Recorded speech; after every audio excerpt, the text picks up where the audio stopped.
In my duties and official capacities as a special agent of the United States government, I have sinned and come short of the glory of God. I have killed people that were on a list to be killed. I've assassinated people's reputation. I've framed people. I've done all kind of dirty deeds, done dirt cheap because I was told to do so, and I was told I was doing my duty to God and country and helping out the American people and the American government. Is there any beating the government? No, because they make the rules as they go. They can change the rules. They can change your history. I'm not a nice person.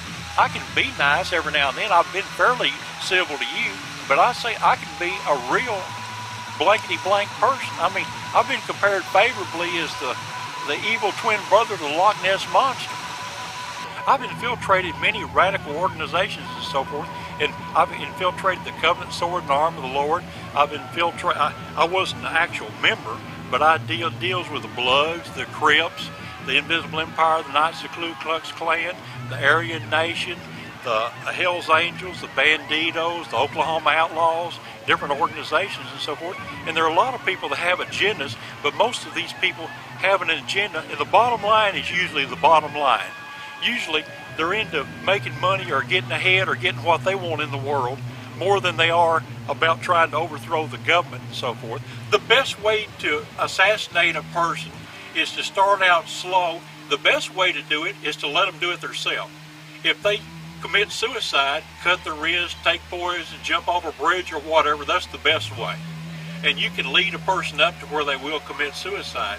But if you have to murder a person, if you can make it look like an accident, and one of the best ways to kill a person that I've found from my experience, and I'm not saying that I did this, I don't have immunity from prosecution, but if I wanted to kill you, for an example, I find out where you live, I go to the water company, show my federal credentials, get a water truck, get a water meter, go to your house, mess up your water, make it start leaking, come by and tell you a month later, your water bill is outrageous. We got to fix that water meter, we got to change it out.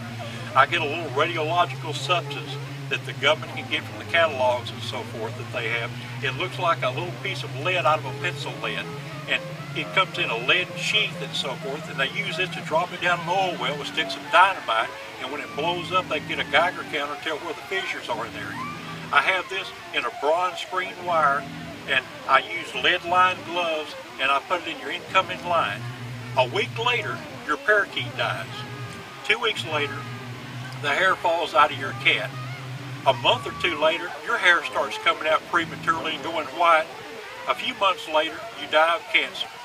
The easiest way to beat an organization is to become part of that organization. Sun Tzu in The Art of War said, "Know more about about your enemy than you know about yourself, and you'll be the victor of 1,000 battles." Trust is something you have to earn and develop. It's not something that comes immediately. When some people meet me, they seem to trust me and so forth. Some people don't. The sanity issue is a strange thing, but I've had many mental tests, and I've passed all the mental tests that I've had, and I'm willing to take a polygraph test, a mental test, or a drug test at the drop of the hat anytime anybody would like for me to do so. I've been accused of being involved in many conspiracies. It's my personal opinion, which I'm entitled to, that this country that we're currently in was founded by people that met at the Red Dragon Inn that were involved in a conspiracy, a Masonic conspiracy, to overthrow the British government. And they were very successful at the conspiracy. And they were upset about paying taxes and so forth. Is it a mistake to trust you? No, sir. But some people are in jail because of it. Yes, sir. So did they make a mistake? Some people are dead because of it. Did they make a mistake? That's a relevant issue. That's probably correct. You know, there's like the 7 blind men of the elephant. There's a lot of different ways to look at it, and that's a very objective way to look at it. You have a wonderful sense of humor. I would imagine if you end up dead, that might be. Well, if you end up dead, that would be a good reason not to trust a person. So I'm saying, you know, I used to think that a lot of things happen by accident, but when I killed people for the United States government, if we could make it look like a suicide or an accident, more power to us. We did a better job.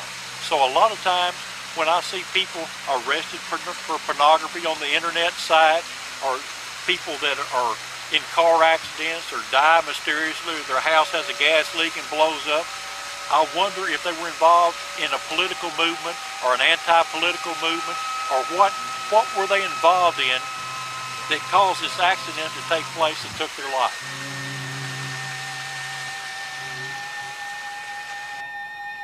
What is the truth on anything?